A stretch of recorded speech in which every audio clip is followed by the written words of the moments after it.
जय हिंद दोस्तों, आज होने वाला रीजनिंग का तांडव जिसमें करेंगे एसके जासर के टीसीएस पैटर्न रीजनिंग का जो प्रीवियस ईयर सवाल एनटीपीसी सीबीटी 2 लेवल 2 का सवाल करने वाला है। जी हाँ दोस्तों, आप लोग फटाफट जुड़ जाए, आज सवाल को धुआं करेंगे। जी हाँ, हर एक वो सवाल जो ग्रुप डी में पूछे जाएंगे वही सब सवाल करेंगे। और देख लीजिए ये बुक है, इस बुक से हम करवा रहे एकदम नंबर बाय नंबर से सेट नंबर 1। आप लोग तैयार हो जाइए और क्वेश्चन नंबर 1 आपके स्क्रीन पर है। और क्वेश्चन नंबर स्क्रीन दोस्तों एनालॉजी के सवाल दिया गया है और इस सवाल को चलिए करते हैं। और क्वेश्चन नंबर 2 में दिया गया है, चलिए क्वेश्चन नंबर 2 को सॉल्व करते हैं। 1 में दिया गया दूसरा सवाल और 2 नंबर में दिया गया है रीजनिंग क्वेश्चन नंबर 2 का यानी कि 1 सवाल। एक है जिसमें दिया गया क्वेश्चन नंबर 2 में रीजनिंग।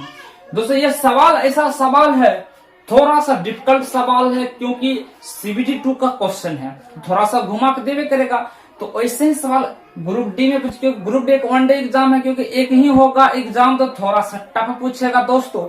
तो ऐसे सवाल थोड़ा आप लोग को समझ नहीं आया होगा, तो देखिए कैसे ऐसे सवाल, देखिए ऐसे जब सवाल आ जाएगा तो यहाँ पर कुछ थोड़ा सा समझिए कि देखिए पॉइंट देखिए दोस्तों, सिंपल क्या लग रहा है, देखिए सिंपल यहाँ पर हमको लग रहा है के से एल सिंपल लगा यानी कि +1 ना। अब यहाँ देखिए L से N लग रहा है +2 L M N, हाँ 2।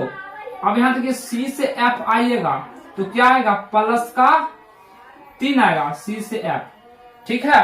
C देखिए C होता 3 और F होता 6, कितना कर रेंज आ रहा है 3 का, तो 3 आया। अब इसको मत चेक करिएगा दोस्तों, इसको नहीं चेक करके डायरेक्ट यहाँ आंसर उड़ा दीजिए, ठीक है। यानी ये आएगा लास्ट में 1 यानी कि C से 1 जाएंगे क्या होगा D। अब यहाँ पर देखिए, अब इसको इसमें जाएंगे, अब P से 3 जाएंगे 2 तो P Q R, यहाँ पर R हो जाएगा। अब ये जाएगा प्लस का 3, Q होता है 17, अब 3 जाएगा तो 20 हो जाएगा यानी कि T। आंसर आ गया दोस्तों TRD। सभी को समझ आया होगा, एकदम सही होगा। यहाँ पर देखिए शुरू वाला लास्ट में, अब यहाँ देखिए बीच वाला बीच में और ये वाला संख्या अपने आपस बगल में, तो ऐसे रेंज में पूछे जाते हैं दोस्तों। चलिए सवाल नंबर 2 पर चलते हैं, तो देख लेते हैं 17 क्या कहता। रीजनिंग का सवाल है 17 में। ये दोस्तों किस चीज का सवाल है बताइए तो, कोडिंग डिकोडिंग से सवाल है। अब इस सवाल को कैसे हम सॉल्व करेंगे, चलिए सवाल देखिए STEM को VXHQ लिख दिया और इसको ये लिख दिया, तो SEED को क्या होगा आपको बताना। तो इसको बनाने से पहले क्या सोचते हैं हम लोग, जो रिलेशन इसके साथ होगा वही इसके साथ, वही रिलेशन इसके साथ लगाना होगा। अब यहाँ देखिए S से B, अगर दोस्तों ऐसे सवाल में अगर आपको इन सभी नंबर का अल्फाबेट्स नंबर जानते तो इजिली बना लीजिए। चलिए अल्फाबेट हम नंबर लिख लेते दोस्तों। S होता है 19, ठीक है, T होता है 20, E होता है 5, M होता है 13। उसी तरह दोस्तों B कितना हो जाएगा 22, X होता है 24, H होता है 8, Q होता है 17। अब यहाँ रिलेशन देखिए 19 से 22 जाएंगे कितना हो रहा, 3 ऐड हो रहा है, यानी S से भी जाने में 3 प्लस कर रहे हैं 3, ठीक है। अब देखिए T 20 से 24 जाने में +4 कर रहे हैं, ठीक है। T से X जाने में प्लस का 4। उसी प्रकार E है 5 से 8 जाएंगे तो फिर से कर रहे हैं हम लोग 3 प्लस का। अब M से यानी Q जा रहे थे यानी 13 से 17 जा रहे हैं तो फिर कर रहे हैं 4। यानी कि यहाँ पर देखिए क्या समझ आ रहा आपको, यानी कि 3 और 4 फिर 3 और 4 ये रिलेशन बन रहा, तो इसको मत चेक करना, डायरेक्ट इसके साथ चलाएंगे, ठीक है। अब S से जाएंगे, देखिए S कितना है आता है दोस्तों 19, 5, 5, 4। अब 19 से पहले क्या जोड़ेंगे 3, तो 19 और 3 कितना होता यानी कि 22 और 22 हो जाएगा V हो जाएगा। फिर देखिए 5 है और जोड़ेंगे 4, 9 होता है I, ठीक है। फिर होता है 5, अभी जो 5 3 8 क्या होता है दोस्तों H। अब यहाँ पर देखिए 4 है, अब यहाँ 4 जोड़ेंगे और 4 फिर से 8, यानी कि आंसर जो आ गया VIHH। क्या इजीली समझ आया मेरे दोस्त। सभी को समझ आएगा। क्वेश्चन नंबर 18 का देखते हैं। 18 नंबर क्वेश्चन में दिया गया इक्वलिटी, ये दिया गया दोस्तों कथन और निष्कर्ष बेस।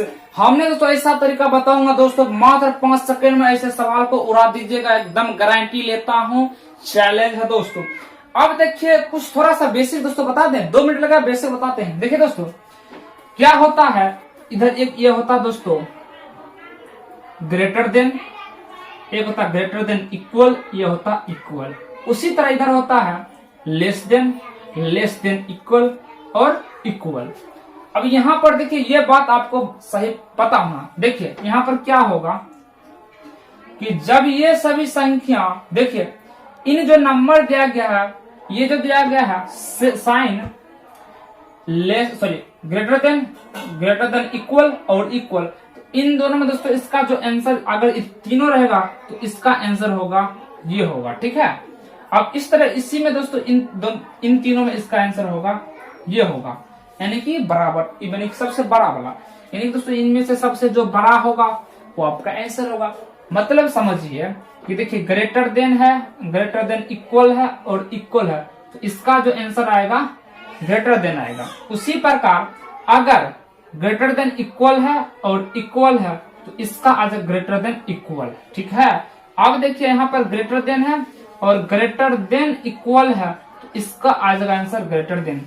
उसी प्रकार यहाँ पर देखिए ग्रेटर देन है और इक्वल है, तो आंसर रहेगा इक्वल। क्या समझ रहे हैं, यानी कि जो बड़ा होगा उसका आंसर होगा, ठीक है। उसी प्रकार इसमें भी आप चेक कर लीजिएगा तो आंसर आप बता सकते। और एक बात, जब मेरे दोस्त ये दोनों जब टकरा जाएगी आपस में ये सभी, तो नो निष्कर्ष बनेगा, ठीक है, यानी निष्कर्ष नहीं बनेगा। इसका मतलब क्या होता अभी समझिए। अब देखिए दोस्तों यहाँ पर हमको जाना है, क्या कह रहा है, यानी कि जो है ए द रेट बड़ा है, ए से बड़ा है, यानी कि यहाँ लेस देन चिन्ह है, तो हमने जाना ए से ए द रेट में, तो क्या करेंगे ए से ए द रेट में जाने के लिए क्या क्या पहले जाना पड़ेगा, तो यहाँ पर ए से जाएंगे पहले म्यू। देखिए ए से म्यू जाएंगे तो यहाँ आएगा लेस देन इक्वल, अब म्यू से बी जाएंगे क्या आएगा लेस देन। अब देखिए यहाँ से बी आ गया, अब देखिए इधर नहीं जाएंगे, क्यों, क्योंकि यहाँ से बी से यहाँ मार्ग मिल रहा। अब यहाँ से उठकर कहाँ जा रहे हैं, यहाँ पर जा रहे हैं। अब बी से जाएंगे एम, तो ये आ जाएगा ग्रेटर देन, ठीक है। और एम से जाएंगे ए द रेट इक्वल, तो ये बना।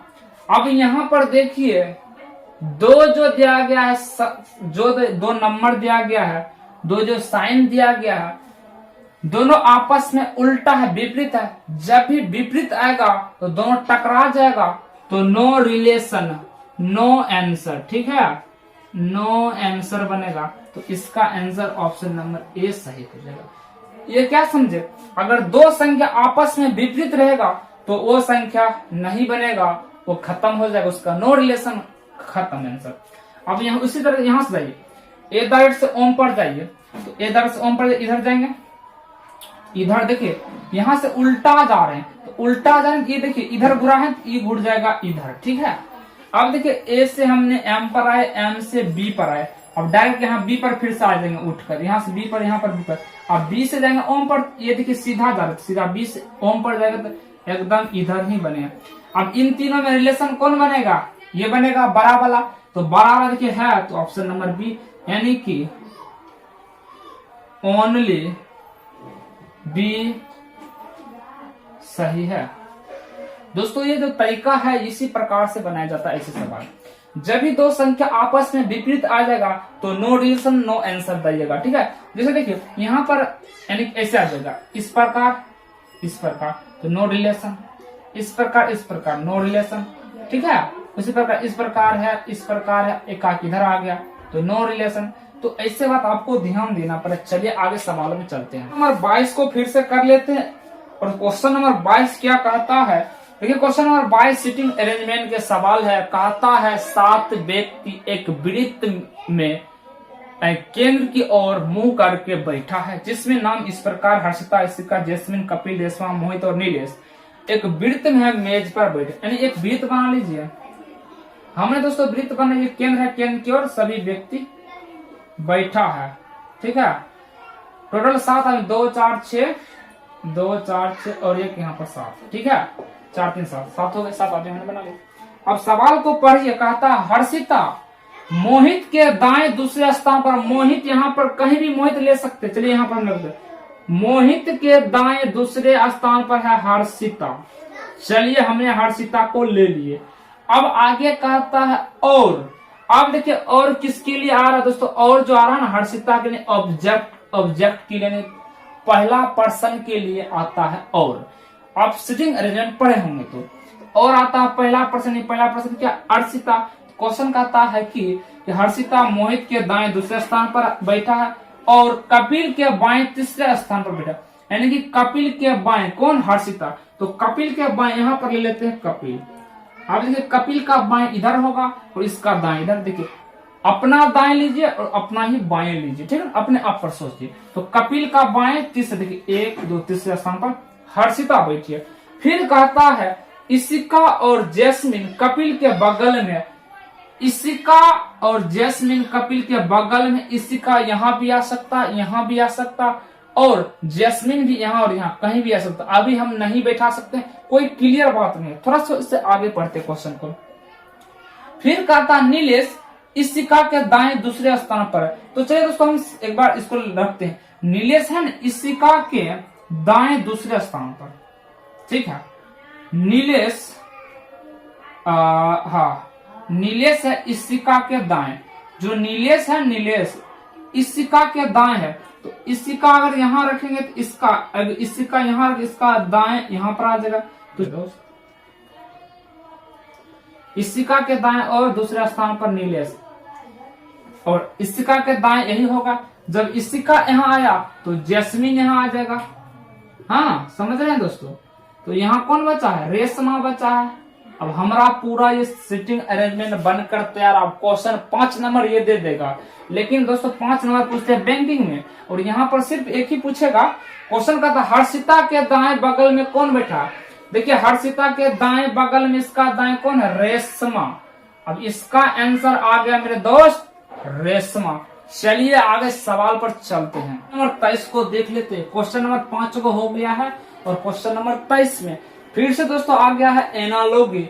एनालॉगी दोस्तों हमने अभी ही बता चुके, एनालॉगी हो या कोडिंग डिकोडिंग, सवाल को बनाने से पहले इन सभी नंबर का अल्फाबेट्स नंबर आपको पता होना चाहिए, इन अल्फाबेट्स का नंबर। तो नंबरिंग देखिए हम लोग पहले लिख लेते हैं और उसके बाद इजीली बनाते हैं। चलिए नंबर भी का कितना हो जाएगा मेरे दोस्त, 22, टी का 20, जेड का 26 और एक्स का हो जाएगा 24। उसी प्रकार एन का हो जाएगा 14, एल 12, आर 18, पी 16। ठीक है, देखिए जो रिलेशन इसके साथ होगा वही रिलेशन इसके साथ होगा और वही रिलेशन इसके साथ होगा। तो पहले इस रिलेशन को चेक करेंगे तो डायरेक्ट हम यहाँ पर चल जाएंगे। ठीक है, क्योंकि रिलेशन सबको बराबर होगा।